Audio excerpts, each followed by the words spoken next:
sekaligus pembawa acara.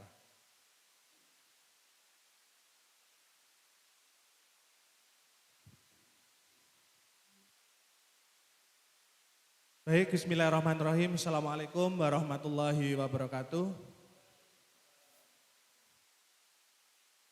Bapak Ibu yang kami hormati, pertama mari kita manjatkan puji syukur alhamdulillahirabbil alamin karena pada siang hari ini kita bisa berkumpul dalam acara diseminasi budaya positif yang ini menjadi tugas kami para calon guru penggerak untuk menyebarkan nilai-nilai kebajikan ke satuan pendidikan masing-masing. Yang kedua, sholawat serta salam semoga tetap teraturkan kepada junjungan kita Nabi Muhammad SAW. Mudah-mudahan kita semua mendapatkan syafaat beliau di yaumil akhir. Bapak Ibu yang luar biasa, pada siang hari ini acaranya pertama adalah sambutan dari kepala sekolah yang akan diwakili Ibu PLH, Ibu Dr. Anda Haja Sulistiowati. Yang kedua adalah penyampaian diseminasi dari saya sendiri, Amarul Fajri, CGP Angkatan 7 Kabupaten Jember. Kemudian Bapak Ibu nanti selama sosialisasi kalau ada yang di-sharingkan, ada sesuatu yang kita diskusikan, nanti kita buka diskusi. Dan insya Allah acara ini akan berakhir tepat jam 12 siang. Bapak Ibu yang luar biasa, mari kita mulai acara pada siang hari ini dengan bacaan basmalah bersama. Bismillahirrahmanirrahim. Untuk acara selanjutnya kami mohon arahan motivasi dari Ibu Dr. Anda Haja Sulistiowati selaku PLH Kepala SMK PG 5 Jember. Kepada beliau dipersilakan.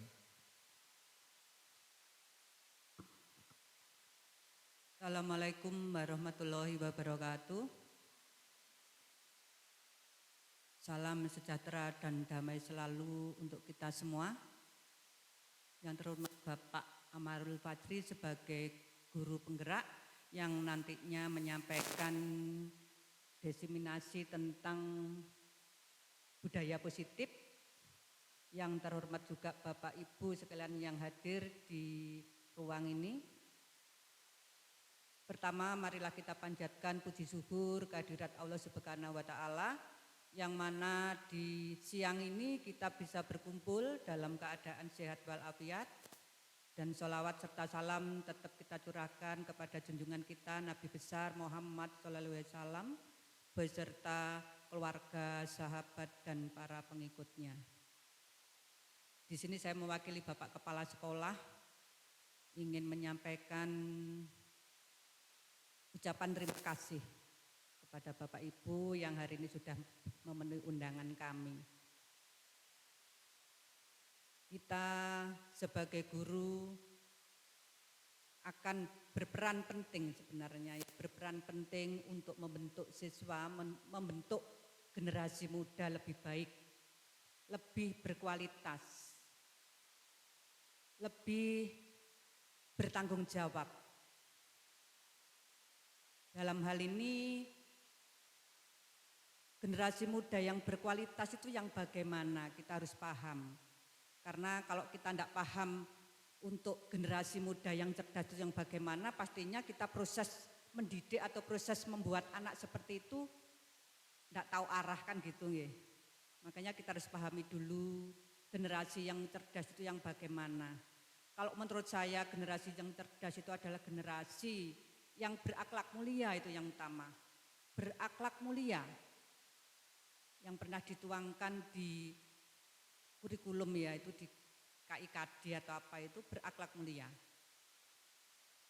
Kalau siswa sudah berakhlak mulia itu pasti nanti akan bisa menerima, insya Allah kita tingkatkan untuk kepinterannya atau di dunia pendidikan, intinya harus berintelektual tinggi juga. Kalau intelektual tinggi itu biasanya yang kita sampaikan di kelas-kelas, jadi teori-teori tentang pendidikan, tentang ilmu pengetahuan, itu kalau menurut saya intelektualnya yang perlu kita kembangkan. Selain itu juga harus dibarengi dengan perilaku, ini juga penting ya, perilaku yang baik. Jadi menurut saya ketiganya ini harus benar-benar maksimal.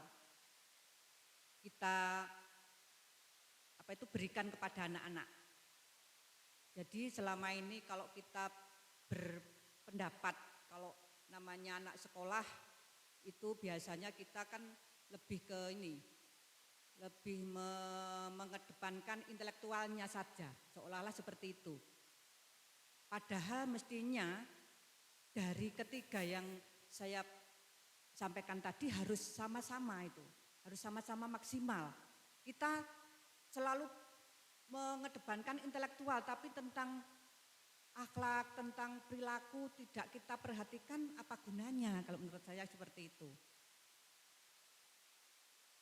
Kita juga pernah tahu orang-orang pinter di kota-kota atau mungkin di pusat sana, orang-orang pinter tapi pada saat dia mengadakan forum ada yang sampai bentrok, sampai musuhan. Lah itu kalau menurut saya kan tidak pas itu. Buat apa pinternya dia kalau itu ternyata tidak bisa membawa harga diri. Kalau menurut saya gitu, jadi ayo monggo kita bersama lebih mencerdaskan anak bangsa ini semaksimal mungkin. Jadi tidak hanya memberikan ilmu pengetahuan di dalam kelas, tapi juga harus perhatikan bagaimana akhlak anak-anak kita. Bagaimana perilaku anak-anak kita yang akhir-akhir ini sedikit kurang maksimal kalau menurut saya. Karena apa? Menurut penilaian saya, anak-anak itu sedikit kurang sopan sama bapak ibu guru atau mungkin sama orang-orang yang lebih tua. Kesopanannya sangat kurang sekali. Padahal itu sangat penting untuk generasi muda, sangat-sangat penting. Saya berkali-kali bilang, ilmu pengetahuan itu kalau tidak diimbangi dengan perilaku yang baik, ya insya Allah tidak akan berguna. Jadi ketiga-tiganya itu harus benar-benar serasi, tidak menonjolkan salah satunya. Itu hubungannya dengan itu semua, maka kita sebagai guru atau sebagai pendidik dituntut untuk selalu mengembangkan pengetahuan kita, selalu mengembangkan pengetahuan kita. Tidak ada istilah kita sudah guru nyantai-nyantai, kan enggak. Seorang guru harus selalu kita kembangkan karena ini kita mengejar dunia kan, mengejar kemajuan zaman. Kalau kita tidak selalu mengejar, intinya tidak mengikuti itu semua pasti akan ketinggalan zaman. Kita guru ketinggalan zaman, bagaimana muridnya? Kan gitu gambarannya. Jadi itu tadi harapan kami biar sekolah kita semakin jaya, semakin maju, semakin dikenal masyarakat, tingkat kedisiplinan dan tingkat yang lainnya. Ayo kita sebagai guru, sebagai pendidik, sebagai seseorang yang bisa merubah produk atau bisa merubah anak didik kita menjadi lebih baik, maka itu kita benar-benar juga harus tahu, intinya harus bisa mengoreksi diri kita sampai seberapa kemampuan kita. Maka dari itu Bapak Ibu, hari ini kita mengadakan diseminasi khususnya untuk guru penggerak, karena yang pasti guru penggerak ini kalau menurut saya guru yang baik, guru yang terbaik dibanding guru-guru belum penggerak menurut saya. Karena pastinya ilmu-ilmunya nanti banyak, ilmu-ilmu bagaimana cara mendidik anak, bagaimana untuk menguasai anak, bagaimana memberikan solusi kalau ada anak seperti gini-gini kan pasti ada solusinya di situ, nanti kita pelajari bersama. Maka tadi saya bilang guru penggerak itu adalah guru yang terbaik, yang dia mampu berinovasi untuk mengembangkan kependidikannya. Nah, hari ini guru penggerak akan menyampaikan sedikit, masih sedikit ya karena masih modul 1 katanya gitu, jadi mungkin masih sedikit. Tapi kita harus benar-benar mengikutinya, kita harus benar-benar menerapkan. Mungkin kalau ada sesuatu yang di modul ini kemungkinan kita masih belum pernah melakukan, dan kalau itu membawa kebaikan ya harus kita jalankan.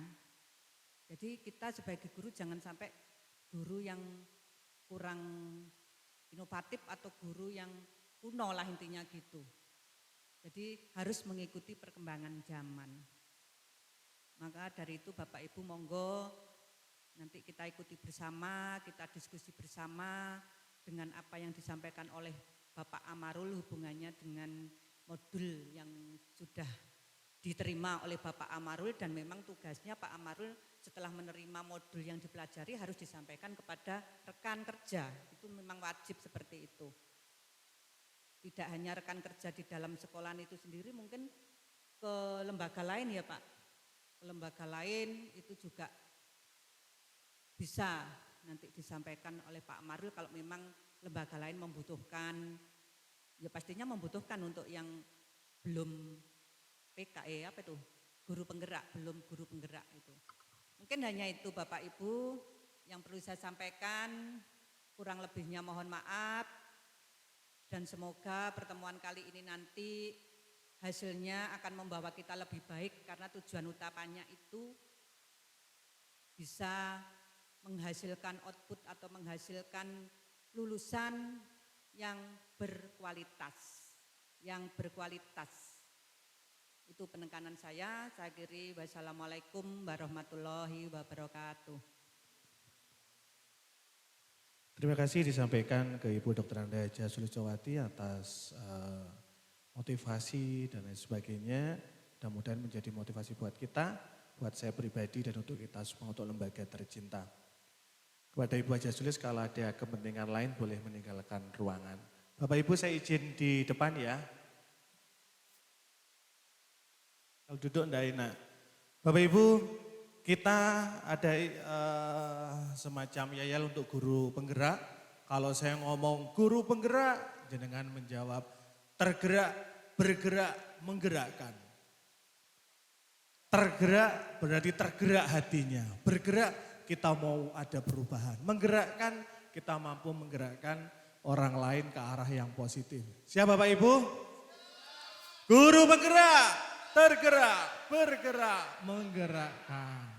Sekali lagi ben gak ngantuk, soalnya gelombang 2 ini ngantuk. Guru penggerak, tergerak, bergerak, menggerakkan. Tepuk tangan untuk kita semua. Biar semuanya nanti menjadi calon-calon guru penggerak. Kan sudah ada Pak Hendra salah satu di sini. Nanti ke depan kita berharap semua guru di SMK PG 5 Jember akan terjaring guru penggerak. Amin. Bapak Ibu, saya tak mencari tempat yang enak. Hari ini saya dapat tugas dari program calon guru penggerak untuk diseminasi di modul 1.4 tentang budaya positif. Ada beberapa informasi yang tentu mungkin ada beberapa proses yang sudah kita jalani yang mungkin selama ini kita anggap itu sudah benar, tetapi menurut kajian dari ini kita masih ada beberapa yang harus dikoreksi.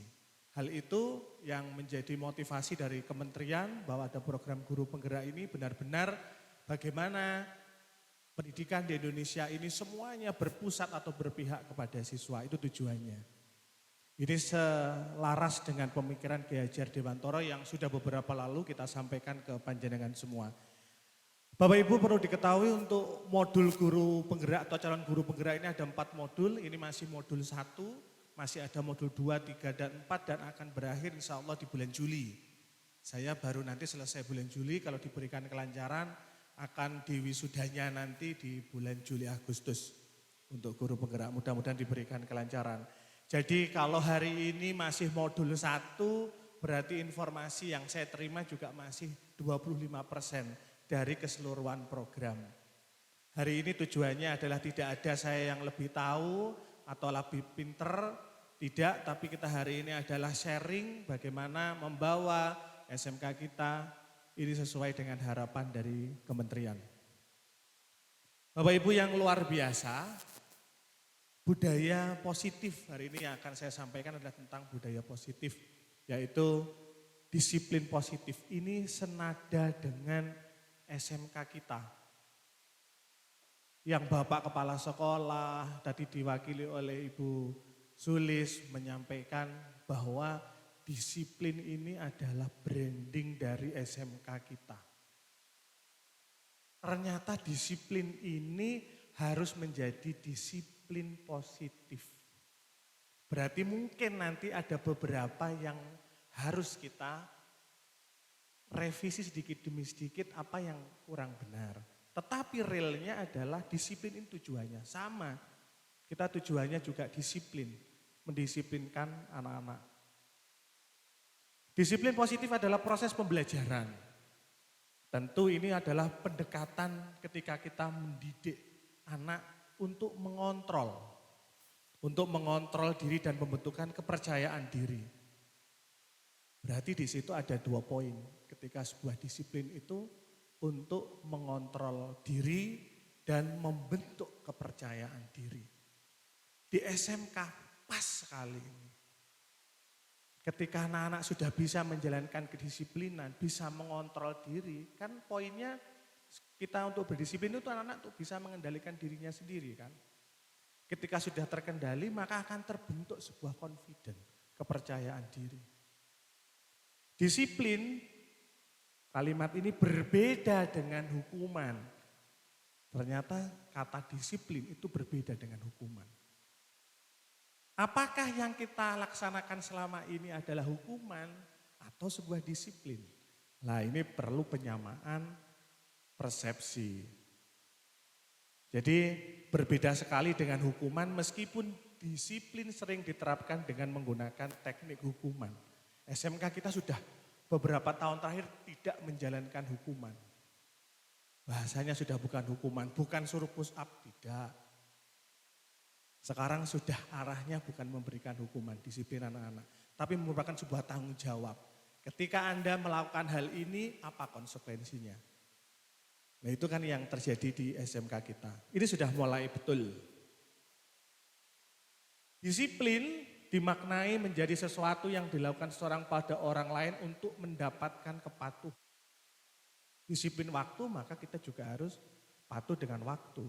Ketika masuk jam 6.45 atau jam 7, kita harus masuk jam segitu. Kata disiplin cenderung dihubungkan dengan ketidaknyamanan. Kalau selama ini persepsi disiplin itu karena terpaksa kemudian membuat anak-anak tidak nyaman, termasuk guru-guru tidak nyaman, berarti ada yang salah. Untuk mencapai kemerdekaan dalam konteks pendidikan saat ini, untuk menciptakan murid yang merdeka, syarat utamanya adalah harus ada disiplin yang kuat. Loh, ternyata disiplin itu penting kan untuk siswa yang merdeka. Ternyata siswa yang merdeka itu harus disiplin. Berarti pemahaman anak-anak kalau namanya merdeka berarti kudu teko sakarepe dhewe namanya merdeka, salah. Apalagi kurikulum merdeka dengan kita menjalankan IKM, kurikulum merdeka berarti kurikulum garap sakarepe dhewe anak-anak sakarepe dhewe, tidak. Namun jika kita tidak memiliki motivasi internal, maka kita memerlukan pihak lain untuk mendisiplinkan kita. Kalau pada anak-anak yang usia SMK saat ini usia 15, 16, 17, di mana anak-anak masih belum bisa mungkin mengontrol dirinya secara internal untuk disiplin, maka guru ini hadir sebagai pihak eksternal untuk membantu mendisiplinkan anak-anak. Seseorang yang memiliki disiplin pada akhirnya berarti mereka bisa bertanggung jawab terhadap apa yang dilakukannya.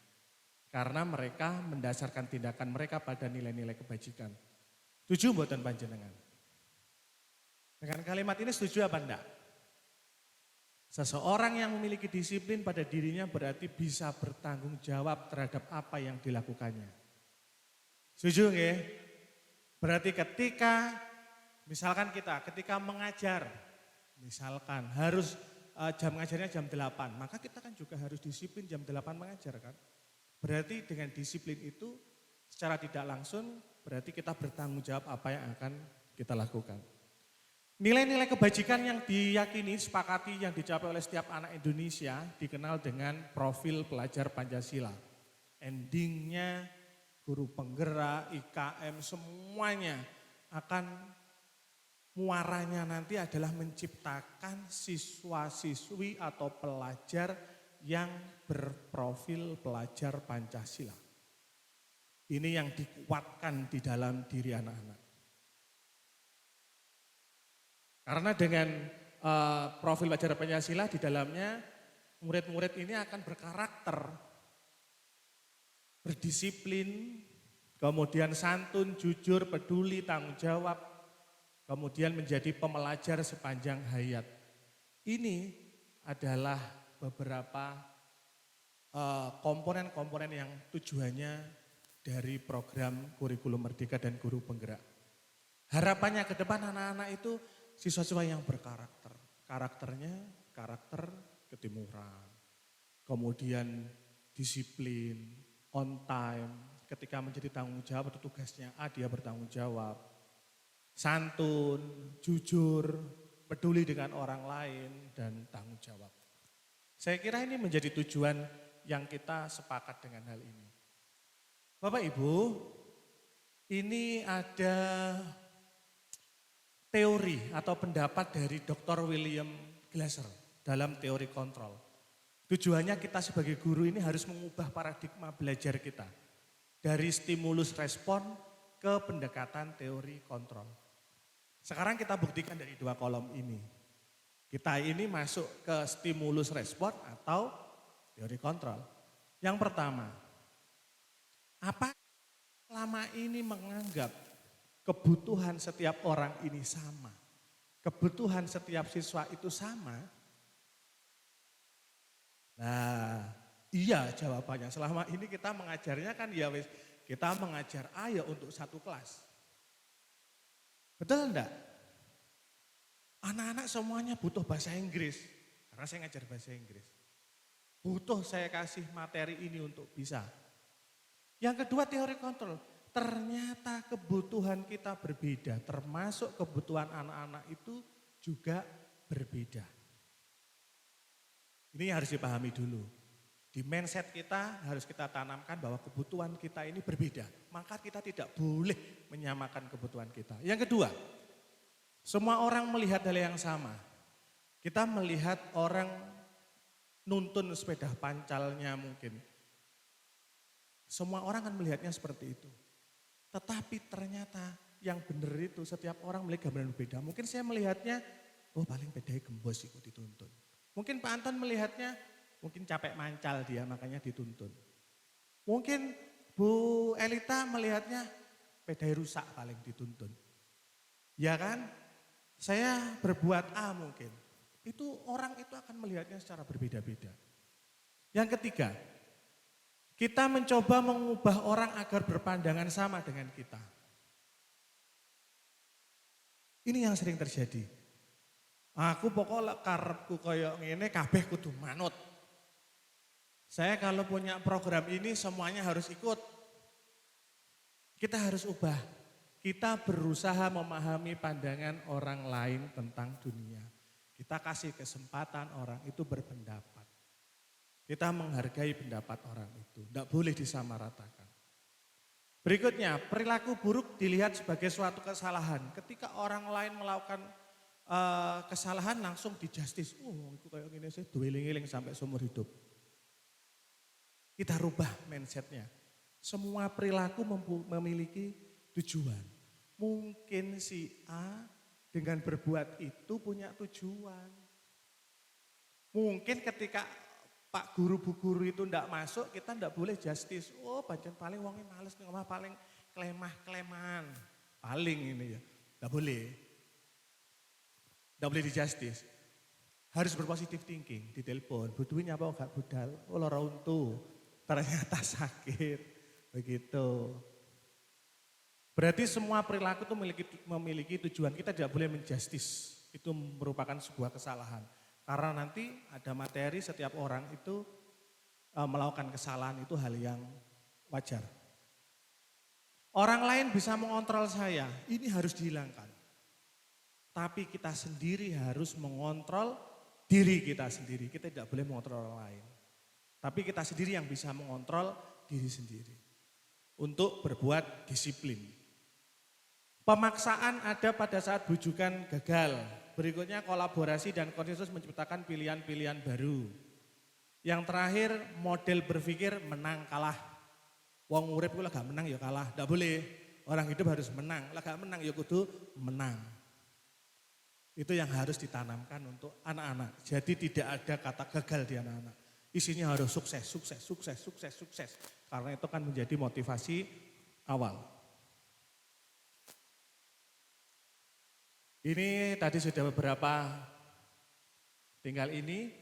Disiplin positif adalah proses pembelajaran, tadi sudah nih Bapak Ibu ya. Oh berarti salah ngeklik aku. Ya, Bapak Ibu ada 3 poin motivasi perilaku manusia. Ini sengaja memang dimunculkan. Menurut Diana Gosen dalam bukunya Restructuring School Discipline, ada 3 motivasi untuk perilaku manusia. 1, untuk menghindari ketidaknyamanan. Kita masuk jam 6.45, saya hadir di sekolah jam 6.40, motivasi saya untuk menghindari ketidaknyamanan atau hukuman. Saya biar tidak dikurangi jamnya oleh Pak Kepala Sekolah. Motivasi 1. Betul. Motivasi 2, untuk mendapat imbalan atau penghargaan dari orang lain. Saya datang jam 6.40 ben dilem karo Pak Saipul. Lah Pak Amarul iki kuateng. 3, untuk menjadi orang yang mereka inginkan dan menghargai diri sendiri dengan nilai-nilai yang mereka percaya. Poin 3 saya sudah sadar.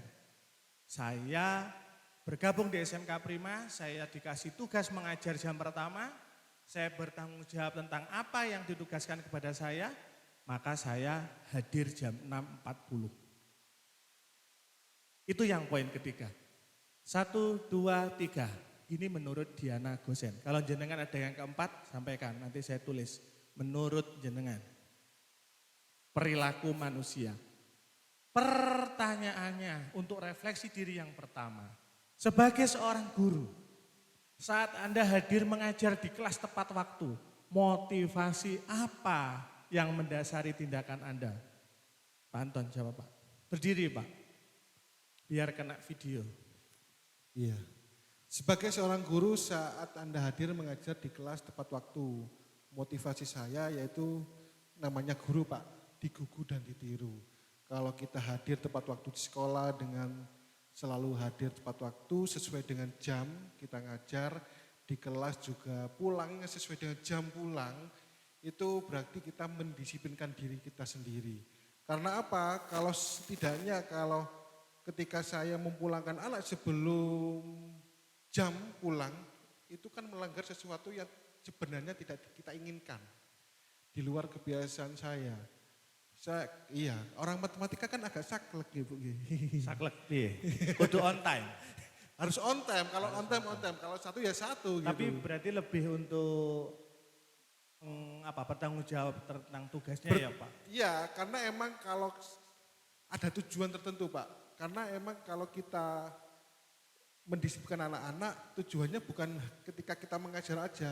Nanti ketika mereka keluar dari sekolah udah terbiasa dengan kedisiplinan, nanti ketika kerja mereka tidak akan gagok lagi untuk mematuhi peraturan di dunia kerjanya. Jadi bukan hanya waktu itu, nanti kita bikinnya ke depannya Pak untuk mendisiplinkan itu. Luar biasa. Tepuk tangan kasih. untuk Pak Anton.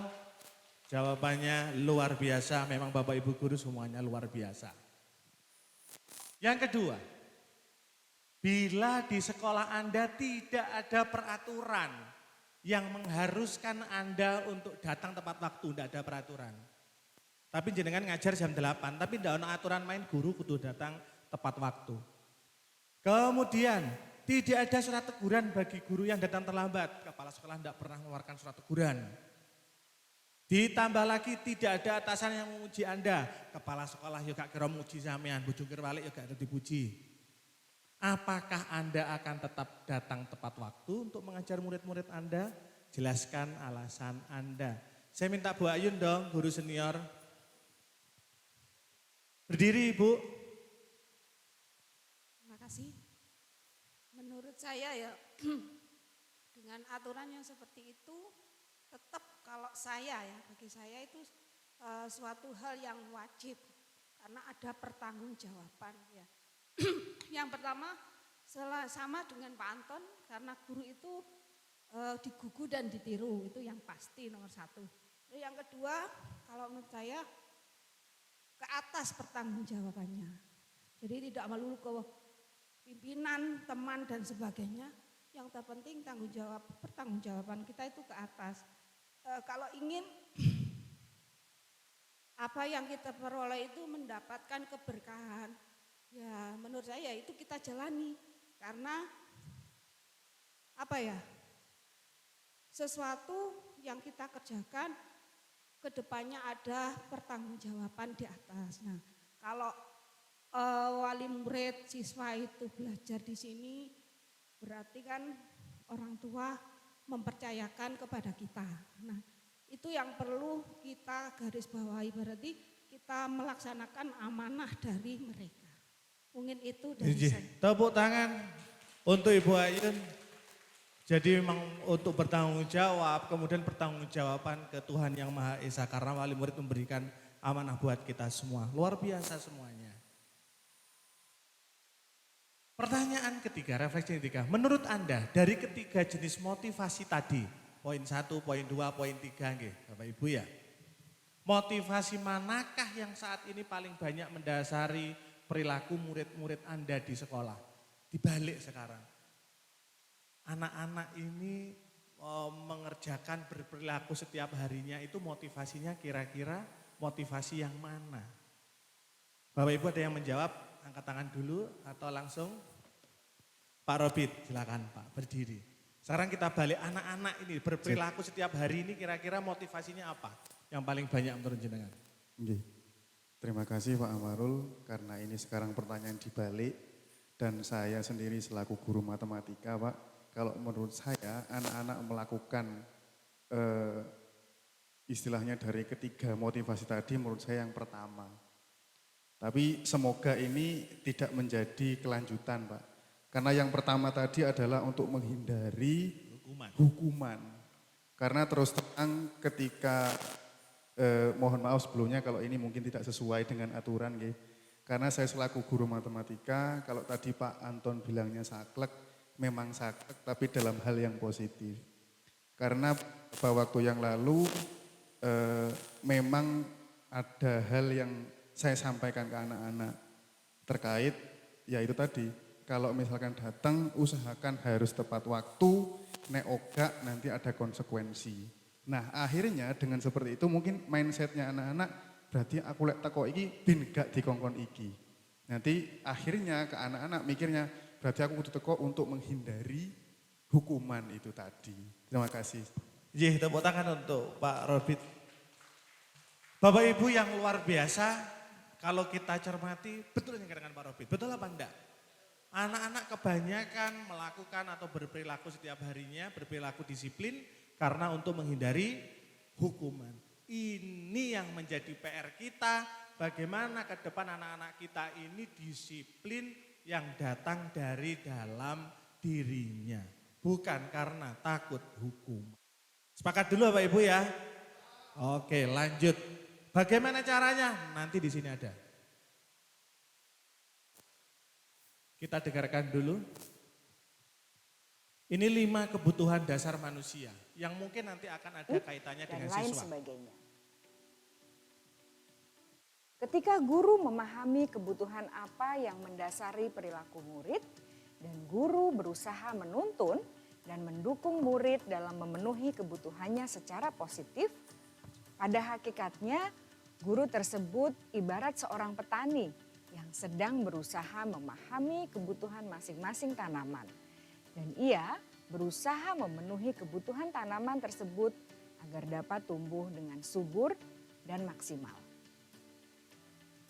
Dr. William Glasser, seorang psikiater dari Amerika Serikat, menyatakan bahwa seluruh tindakan manusia memiliki tujuan tertentu, yaitu memenuhi kebutuhan dasarnya. Ketika kelima kebutuhan dasar telah terpenuhi secara memadai, maka murid akan tumbuh dengan seimbang dan bahagia. Sebaliknya, Ketika kebutuhan dasar tidak terpenuhi dengan baik, maka seseorang akan mengalami emosi negatif seperti bosan, sedih, dan kecewa. Bahkan mereka dapat melakukan perbuatan yang bertentangan dengan nilai-nilai kebajikan atau melanggar peraturan. Dengan kata lain, perilaku buruk seseorang biasanya adalah respons dari kebutuhan yang tidak terpenuhi. Namun, mereka tidak tahu cara untuk menyampaikannya. Ada 5 kebutuhan dasar manusia menurut Dr. William Glasser, yaitu yang pertama, kebutuhan untuk bertahan hidup atau survival. Yang kedua, kebutuhan untuk merasa diterima atau love and belonging. Yang ketiga, kebutuhan akan kebebasan atau freedom. Yang keempat,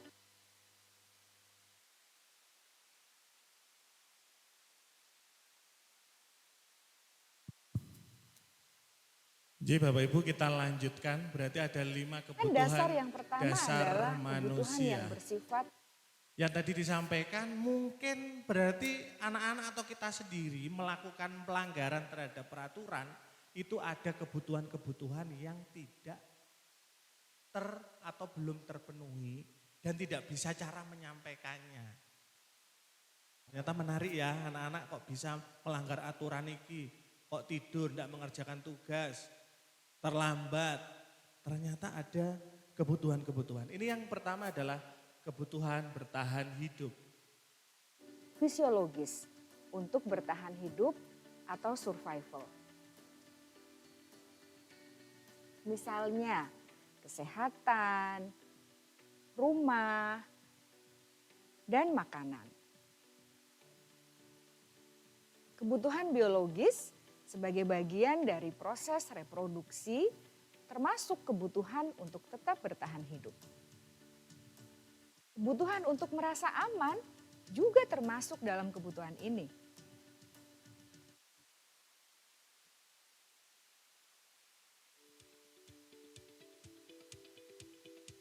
Agar murid dapat belajar dengan baik, kebutuhan mereka akan rasa aman, pangan, sandang, dan papan harus terpenuhi. Bagaimana mungkin? Ini jaringannya Bapak Ibu ya. Yang pertama kebutuhan bertahan hidup berarti untuk menyiapkan Mereka dapat belajar lingkungan belajar yang baik ketika di sekolah. dengan baik bila mereka datang ke sekolah dengan perut yang lapar atau bila rumah mereka kebanjiran. Ini adalah kebutuhan yang pertama. Yang kedua, kebutuhan akan rasa aman dan diterima.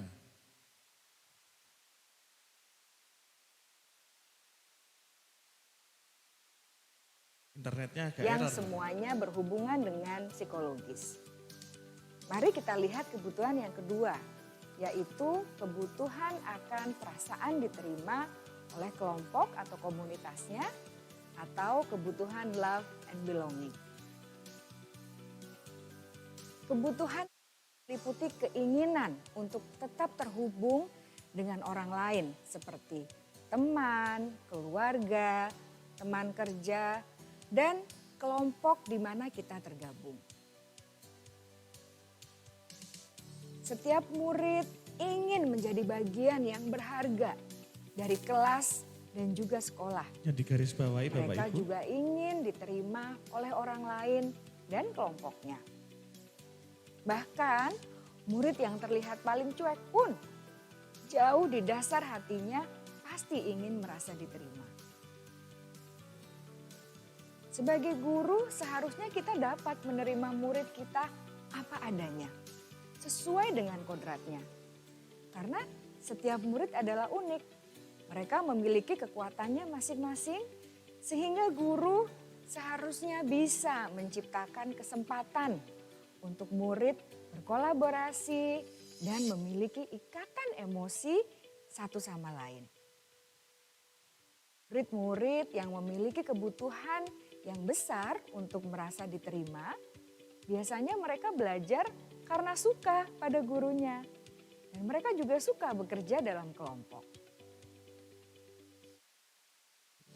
Kebutuhan yang ketiga adalah kebutuhan akan kebebasan atau kebutuhan membuat pilihan.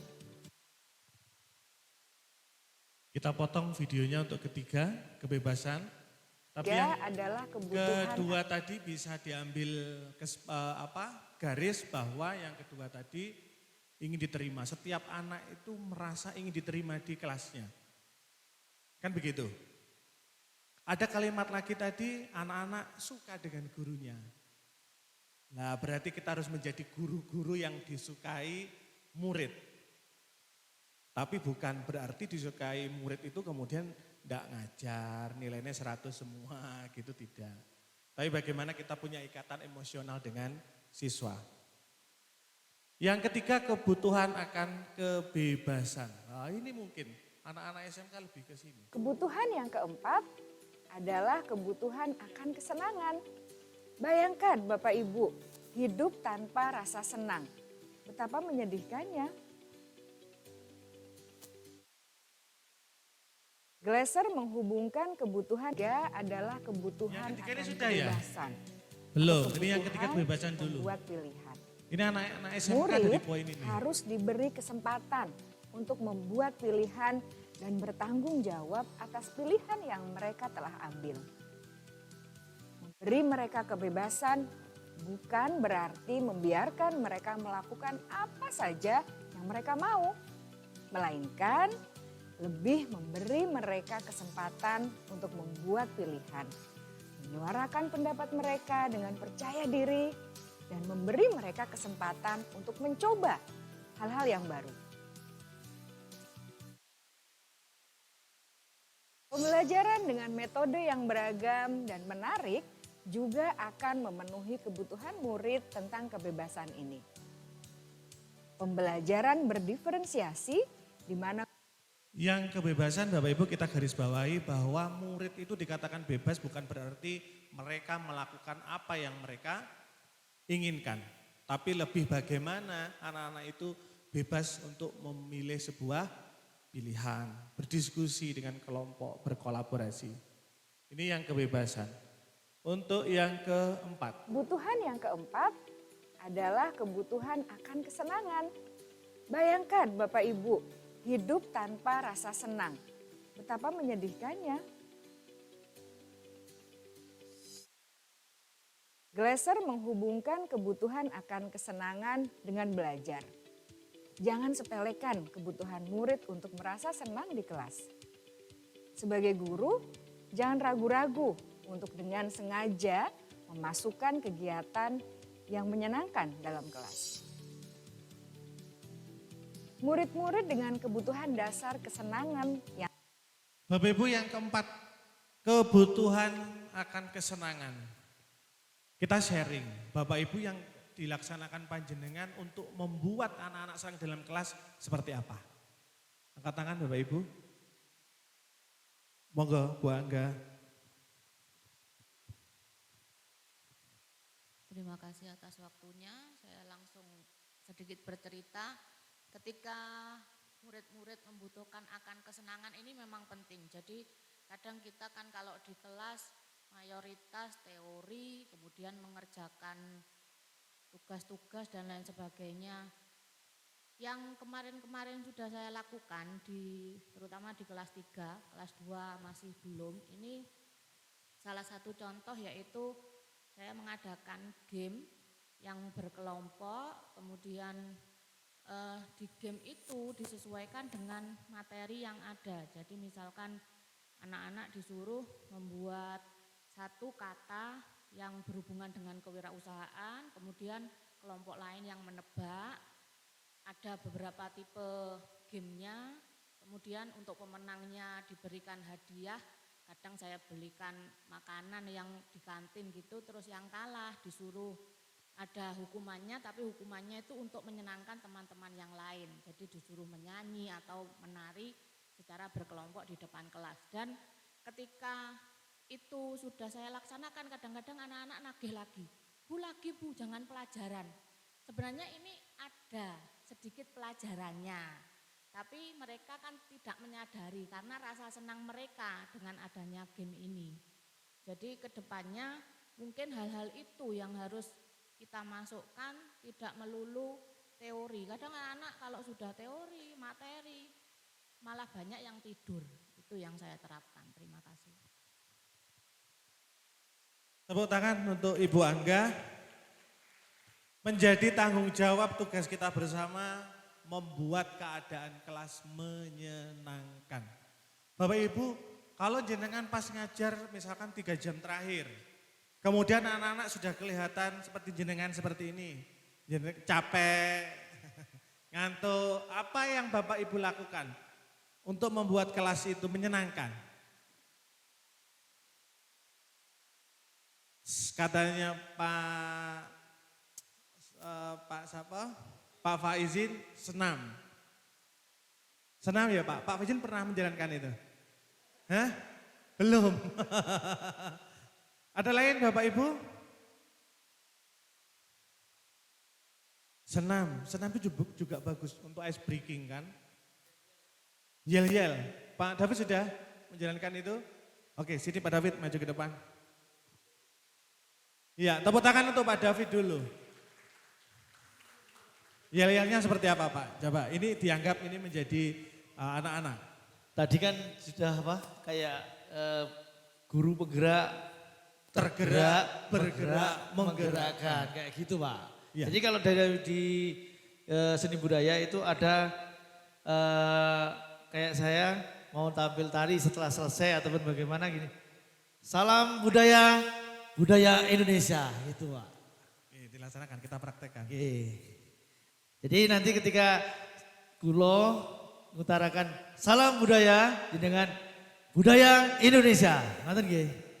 Nggih. Salam budaya Indonesia. Kayak gitu, Pak. Gitu. Nggih. Ini tepuk tangan untuk Pak David. Salah satu yang dilakukan Pak David biar anak-anak mancing untuk ice breakingnya adalah dengan yel-yel. Ada lagi Bapak Ibu? Boleh sharing ya Pak? Sharing Pak ya. Ya gini Pak, saya pernah melihat YouTube, mungkin nggak tahu itu resmi atau enggak. Berdiri Pak. Iya, ketika saya itu melihat ketika jam pelajaran di sekolah di Cina, ketika udah mulai bosan ngantuk, mereka dikasih waktu istirahat sekitar beberapa menit Pak. Saya pernah anak-anak istirahat tidur 15 menit nanti saya ajar lagi. Saya diamkan dulu. Bagaimana sih reaksinya? Kalau seandainya itu nanti diterapkan lagi, nanti sama pihak sekolah diperbolehkan enggak Pak? Soalnya kalau udah otak pikiran capek kita paksa pun mereka enggak akan masuk di dalam otaknya. Itu menurut saya. Ya, gimana Pak? Oke, terima kasih pertanyaannya. Jadi pertanyaan dari Pak Anton pernah melihat di YouTube di negara China ya, ketika sudah anak-anak ngantuk diberi kesempatan untuk tidur. Ini kita lihat lagi dengan kebutuhan siswa dan lingkungan di kelas. Apakah mendukung itu dilaksanakan atau tidak? Apakah memang budaya itu bisa dilaksanakan ketika tidur 10 menit, apakah anak-anak bisa tidur kemudian bangunnya sudah fresh? Atau tambah terus tidurnya 1 jam sampai 2 jam. Hal yang bisa dilaksanakan adalah bagaimana cara kita beride-ide kreatif seperti Pak David yel-yel. Ketika yel-yel itu kaget semua.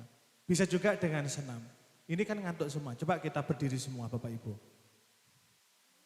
Berdiri semua. Ya memang jam-jamnya, jam saat ini memang jamnya ngantuk. Saya ke bagian gelombang 2 ini sudah tapi saya manut. Coba Pak David kan guru senam juga di sini. Kita ambil gerakan-gerakan sederhana Pak.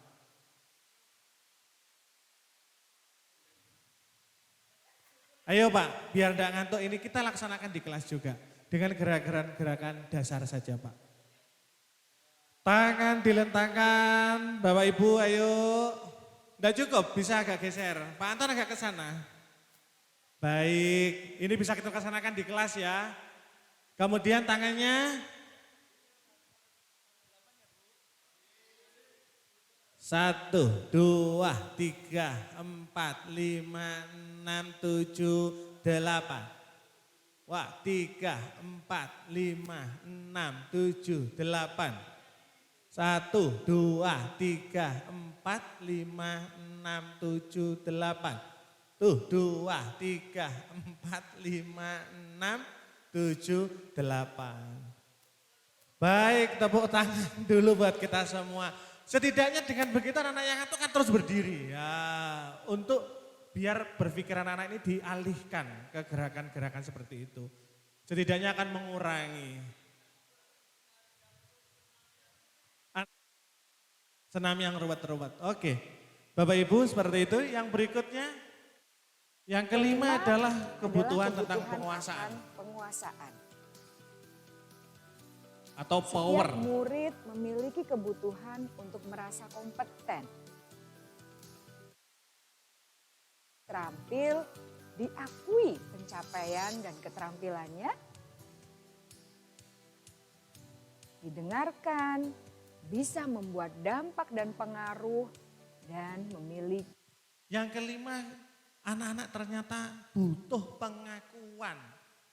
Ketika anak-anak itu sudah mampu butuh pengakuan. Saya sudah hafal 30 surat. Surat Al-Fatihah sampai Anas misalkan 30. Ini butuh pengakuan. Berarti Bapak Ibu Guru bagaimana cara untuk mengakui kompetensinya anak-anak. Ketika anak-anak yang sudah berprestasi atau sudah bisa tapi tanpa ada pengakuan, ya anak-anak akan merasa tidak diakui. Makanya akan berbuat yang aneh-aneh. Bapak Ibu saya lanjutkan karena nanti jam 12 ini harus selesai. Berikutnya Bapak Ibu, hubungannya lagi adalah 5 posisi kontrol guru. Ternyata kita ketika mengontrol siswa, apakah kita menjadi posisi penghukum, apakah kita posisinya pembuat merasa bersalah, apakah kita posisinya sebagai teman, apakah posisinya sebagai pemantau saja, apakah posisinya sebagai manajer. Nah, dari sini mungkin sudah, wah aku berarti pembuat merasa bersalah. Atau saya menjadi penghukum. Atau kelima-limanya sesuai dengan konteks situasi dan kondisi. Oh, luar biasa Bapak Ibu. Penghukum, seperti apa sih penghukum itu? Kita lihat videonya. Contoh kasus ini.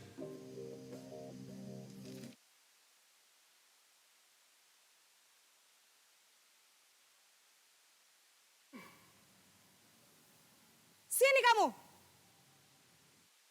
Siapa Bapak Selamat Ibu pagi, yang Bu. posisinya seperti Selalu ini? terlambat. Kamu deh, pasti terlambat. Maaf Bu, saya... Apa? Apa coba? Alasan kamu apa lagi? Terlambat? Malas sekali ya kamu jadi anak. Saya... Dasar pemalas. Gak kapok-kapok sih kamu. Sudah berapa kali terlambat? Sana, kamu keliling lapangan basket. Kenapa saya harus keliling lapangan basket Bu? Kenapa? Kamu mau lawan ibu? Berani-berani. Sudah terlambat, masih berani jawab pula. Sekarang keliling lapangan basket 5 kali. Biar kapok. Cepat, pergi sana ke lapangan basket. Posisi penghukum Bapak Ibu. biasanya berbicara dengan nada tinggi, menghardik, menunjuk-nunjuk, menyakiti, dan menyindir. Hukuman bisa berupa fisik maupun psikis. Ibu dan bapak guru hebat. Dampak yang terjadi pada murid ketika guru berada pada posisi penghukum adalah murid cenderung akan memberontak, bahkan menyimpan dendam. Ya, ini yang kedua. Yang kedua adalah posisi membuat merasa bersalah. Nanti kita ada posisi mana? Pinter Bu Guru ini ternyata.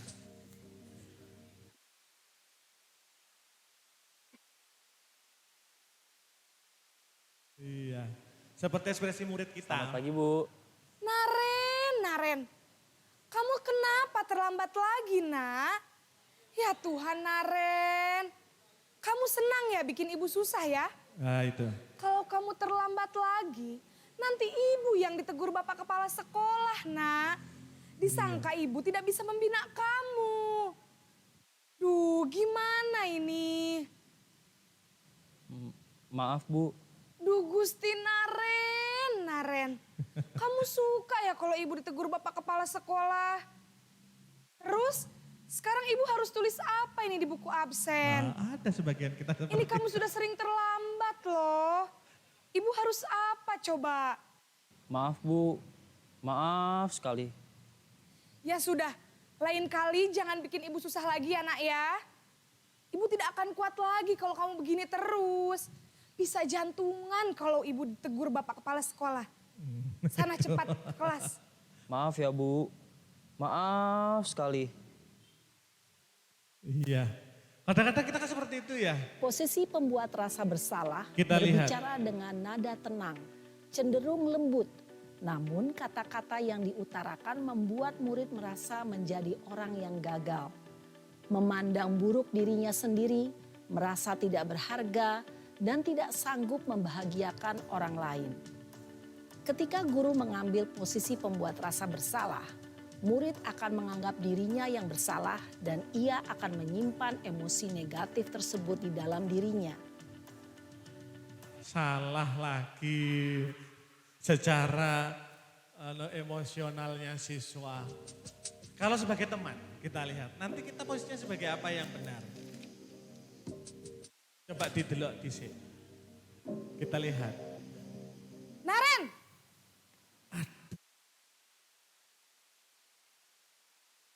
Selamat pagi, Bu.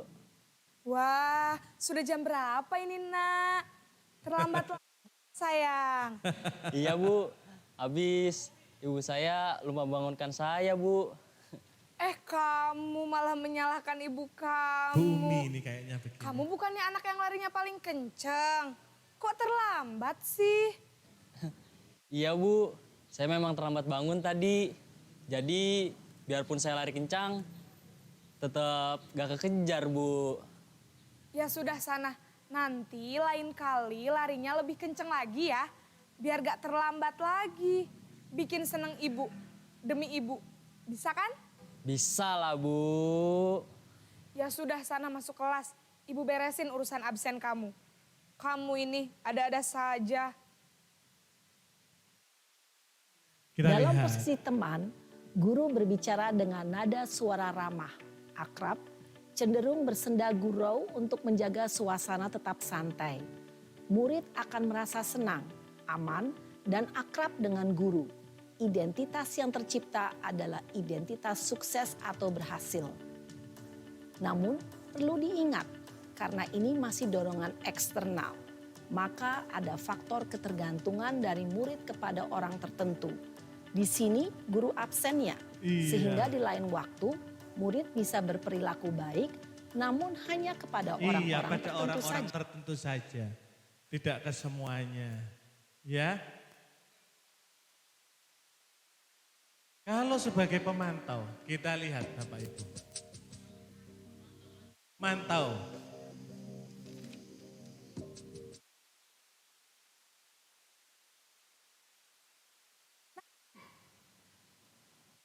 Aduh, ini. Selamat pagi, Bu. Naren, apa peraturan sekolah kita tentang jam berapa kita harus masuk sekolah, Nak? Kita harus di sekolah jam 7, Bu. Iya betul, sekarang sudah jam 7.20. Naren sudah tahu konsekuensinya jika terlambat hadir. Paham, Bu. Saya harus tinggal kelas pas jam istirahat selama 20 menit. Iya benar, konsekuensinya demikian. Jadi nanti jam 9.30 pas istirahat, kamu harus tinggal di kelas, kerjakan tugas tambahan untuk ketertinggalan kamu, ya. Baik, Bu. Dampaknya seperti apa? Posisi pemantau mengandalkan penghitungan atau data untuk mengontrol murid. Guru mengarahkan murid berdasarkan peraturan dan konsekuensi.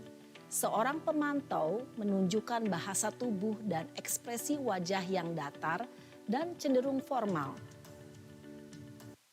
Kayaknya saya lebih ke pemantau paling kanan.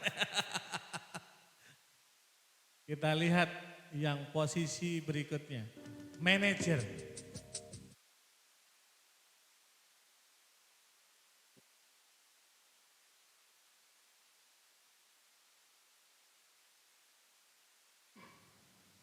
Aduh, tak kerapal kabeh iki. Selamat pagi Bu. Selamat pagi Naren. Maaf Bu, saya terlambat. Iya, sekolah masuknya jam 7, sekarang sudah jam 7.20. Jadi sekarang bagaimana ini Naren? Maaf Bu, saya lupa setel alarm saya semalam. Baiklah, menurut kamu, keyakinan sekolah yang mana yang perlu kamu tingkatkan? Menghargai diri sendiri dan orang lain mungkin ya Bu. Setuju. Kesuwen ya. Jadi, apakah Naren meyakini prinsip saling menghormati tersebut? Iya Bu, saya meyakininya. Apakah Naren bersedia memperbaiki masalah keterlambatan ini? Bersedia Bu. Bagaimana kamu akan perbaiki masalah keterlambatan ini? Saya akan coba untuk tidak lupa menyetel alarm saya Bu. Baik, kalau Naren lupa menyetel alarm di rumah, ada orang yang kira-kira bisa bantu mengingatkan tidak? Ada Bu, kakak saya, Kak Ema. Ada lagi selain Kak Ema? Selain Kak Ema, ada ibu saya. Baik, jadi yang mengingatkan Naren adalah Kak Ema dan ibu kamu ya? Kira-kira akan mulai setel alarm kapan nih Naren? Setelah pulang sekolah, akan segera saya lakukan. Baik, jadi Naren akan setel alarm untuk bangun besok pagi dan akan diingatkan oleh kakak dan ibunda Naren ya. Ada lagi yang mungkin perlu dilakukan Naren? Agar tidak terlambat bangun lagi. Tidak ada Bu. Baik Naren, terima kasih untuk kerjasama kamu. Sekarang kamu perlu kembali ke kelas untuk belajar. Baik Bu, terima kasih. Posisi manajer adalah posisi kontrol yang disarankan yang untuk disarankan membimbing murid memiliki untuk sikap membimbing disiplin yang murid. positif, yaitu murid yang mandiri, bertanggung jawab, dan dapat memecahkan masalah. Tujuan dari posisi ini adalah agar murid dapat berefleksi atas tindakannya. Guru akan dengan tulus memberikan pertanyaan-pertanyaan bermakna, sehingga membuat murid dapat belajar dari. Ya, yang manajer ini berarti lebih disarankan Bapak Ibu. Apakah kita langsung mengubah jebret? Ya kan perlu proses. Kalau tidak bisa disarankan sekarang ya besok, lusa atau kapan sampai ini nanti sekolah kita akan terjadi budaya disiplin yang positif. Saya juga tidak bisa melaksanakan full, tapi sudah saya mulai dengan bertanya, kira-kira yang kamu lakukan ini salah apa enggak? Dan harus bagaimana besok itu sudah saya jalankan 2 pertanyaan itu. Menurutmu besok itu harus bagaimana? Itu sudah dimulailah. Ini mari kita bersama-sama sedikit demi sedikit mengembangkan budaya positif. Karena posisi yang paling bagus adalah manajer. Pak, ketika tidak bisa manajer, pokoknya jangan penghukum. Penghukum itu fatal. Disarankan tidak menjadi penghukum. Begitu nggak Bapak Ibu ya? Kita belajar dari sini. Yang terakhir, ini selesai. Kita akan sesi diskusi. Dari ini, dari 5 posisi kontrol, menurut Bapak Ibu yang sudah Bapak Ibu lakukan, seperti apa dan masuk posisi apa. Nah, tidak boleh diada-ada. Mau tidak boleh diada-ada itu yang sudah panjenengan lakukan ini loh. Kita perwakilan, Bu Umi dulu. Karena, iya Bu Umi selama ini mengontrol siswa itu seperti apa. Dan nanti kita akan sharing bersama Bu Umi yang dulu kan Bu Umi itu posisinya sebagai apa. Ayo Bu Umi silahkan. Di depan sini Bu. Loh iya. Iya. Assalamualaikum warahmatullahi wabarakatuh. Sebenarnya Bu Umi di sini enak Bu Umi. Kita diskusi di sini. Sampun. Seperti yang saya hadapi untuk anak-anak TBSM. 5 posisi itu sebenarnya lebih sering saya lakukan dan lima-limanya pun pernah saya lakukan. Tergantung kepada siapa, tergantung siswanya.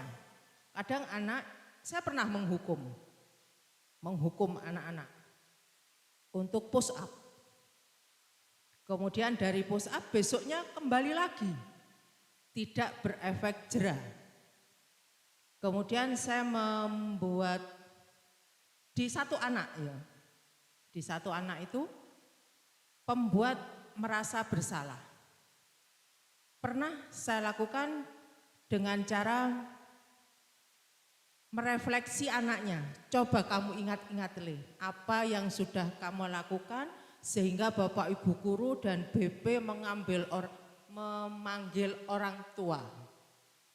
Nangis anaknya, laki-laki itu.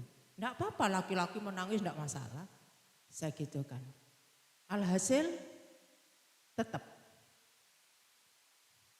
Sebagai teman, wow itu yang agak sulit saya lakukan. Ya. Berteman dengan siswa laki-laki itu yang masih labil waktu itu Pak. Sehingga hasilnya bukan teman lagi. Karena dia, kalau kita guru menganggap sebagai teman, kok saya merasanya kadang anak-anak ngelama ya. Mungkin salahnya di situ, kembali lagi ke saya mungkin. Memposisikan teman itu yang salah. Mungkin ada trik lain Bapak Ibu bisa membantu. Kemudian pemantau. Pemantau itu sering saya lakukan, saya lihat besok kamu harus begini, begitu dan begitu. Itu banyak anak. Kemudian yang terakhir adalah sebagai manajer itu juga pernah saya lakukan karena di TSM itu memang luar biasa dan saya menuntun mereka memang agak berhasil di manajer. Ada salah satu yang sering seperti Naren itu tadi, alhamdulillah, tapi saya bekerja sama dengan orang tua. Berkolaborasi dengan orang tua. Insya Allah seperti itu. Monggo Bapak Ibu yang lain mungkin ada trik yang berbeda. Ya, Terima dari kasih. Bu Umi yang tadi posisinya penghukum, pembuat merasa bersalah, teman, pemantau, manajer. Yang menurut Bu Umi yang berhasil itu posisi kontrol yang mana Ibu? Pemantau. Lebih ke pemantau? Iya. Karena ketika anak-anak merasa dipantau, merasa apa ya? Apa saya yang kurang paham Coba makna pemantau itu bagaimana? Coba teknisnya di anak-anak gimana yang dilakukan Bu Umi? Yang saya lakukan, besok kamu tidak boleh terlambat. Ketika kamu terlambat, kamu harus melakukan ABC. Jam sekian harus sudah selesai. Nah, ketika itu sudah selesai dan besoknya tidak mengulang kembali.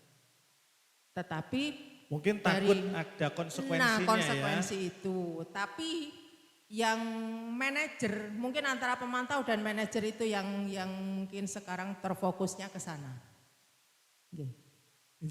Terima kasih, tepuk tangan untuk Bu Umi. Berarti yang sudah disampaikan ternyata memang betul adanya. Berarti posisi kontrol itu memang lebih baik dan yang lebih baik lagi yang disarankan Bapak Ibu sebagai guru ini posisinya adalah sebagai manajer. Ketika sebagai manajer berarti anak-anak ini akan paham tanggung jawabnya dari intern anak-anak sendiri. Kalau masih pemantau tadi masih ada rasa menghindari hukuman dan lain sebagainya. Begitu nggih Bu Umi ya? Itu contoh di kelas TBSM. Bapak-bapak dari kelas monggo yang menyampaikan Mas Fauji. Berdiri Pak. Mas Fauji kan suka berdiri. Ya, terima kasih atas waktunya. Ya, mungkin di sini yang akan saya sampaikan yaitu sistem pembelajaran saya itu kebanyakan berlari ke yang pertama atau penghukum. Tambah ke penghukum ya, Pak? Iya.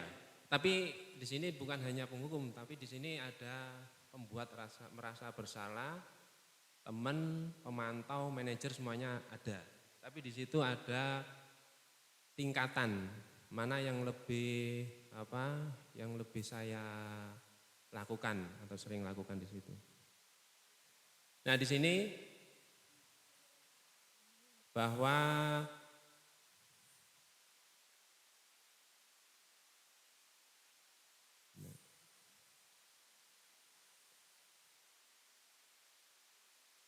Ya. Iya, yang pertama yang saya tekankan di situ. Lah penghukum. Karena apa, Bapak Ibu? Yang saya lakukan di sini itu bukan saya merasa jengkel, dendam dan sebagainya, bukan. Tapi ini untuk masa depan anak-anak. Cuma itu dok pikiran saya. Karena apa? Nah di sini juga posisi anak-anak itu seorang teknik. Terkecuali kalau di situ APK terus pemasaran. Kalau misalkan saya tidak mengajar di APK pemasaran dan sebagainya, selain teknik, saya tidak akan melakukan penghukuman. Karena pada dasarnya itu tujuan visi misinya itu masing-masing jurusan kan berbeda. Nah kalau untuk jurusan teknik, mereka itu memang yang pertama itu harus dibekali dengan fisik. Itu teknik. Kenapa? Mungkin Bapak Ibu sudah tahu sendiri bahwa dalam membuka suatu mesin atau komponen di situ ibaratnya pasti akan membutuhkan fisik. Tangan yang kuat, kaki yang kuat. Kalau kita bayangkan dalam setiap hari seorang mekanik di bengkel, itu kalau nggak ada salah itu dihitung jongkok berdiri, itu kalau nggak salah sampai 500 kali. Kalau misalkan nanti nggak kuat, itu bukan seorang teknik atau teknisi. Bukan seorang mekanik ya Pak? Nah, bukan seorang mekanik. Tapi itu kan bukan sebuah hukuman Pak, itu kan sebuah itu latihan, sebuah ya? Nah, Latihan kalau itu, mungkin Pak. orang lain menganggapnya hukuman, tapi kalau saya sendiri itu sebuah latihan. Ya, beda itu sebuah latihan untuk melatih kekuatan Nah, tangan. tapi gini, setiap kali saya sampaikan apapun di situ permasalahannya, itu saya minta pendapat dan juga saya jelaskan ke anak-anak.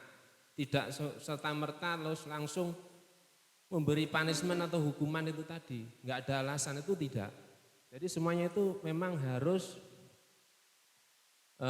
dikasih penjelasan. Itu yang lebih penting memang. Itu yang pertama penjelasan, biar anak-anak itu paham.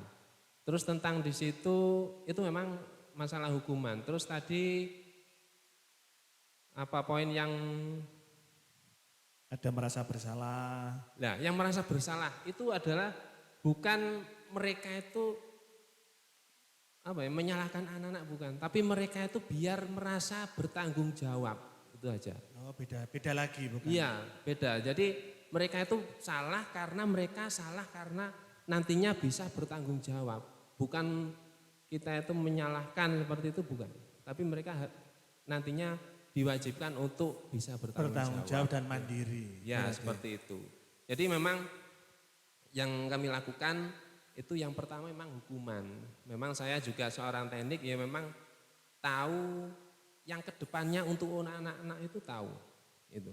Jadi memang anak-anak ya belum tahu sekarang, tapi rata-rata anak-anak itu nanti tahunya itu ketika pas lulus baru mereka sadar dan tahu. Itu efek dari yang saya lakukan seperti itu. Terima kasih Ya, tepuk tangan terima kasih. untuk Pak Fauji. Yang disampaikan Pak Fauji itu kita luruskan bukan hukuman, juga bukan merasa bersalah, tapi itu sudah masuknya level ke manajer. Jadi hukuman itu bukan hukuman, tapi fisik biar anak-anak punya fisik yang bagus untuk melakukan karena jurusannya di mekanik TSM, sepeda motor. Begitu ya Pak, dia sudah manajer, tinggal dilengkapi lagi.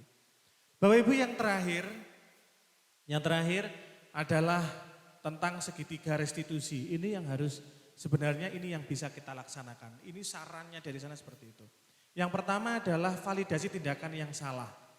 Anak itu tahu kesalahannya apa. Kemudian menstabilkan identitas. Anak-anak itu merasa perbuatan salahnya itu kemudian apa yang harus diperbaiki. Bukan dari kesalahan itu kemudian anak cenderung lebih, saya ini orang gagal.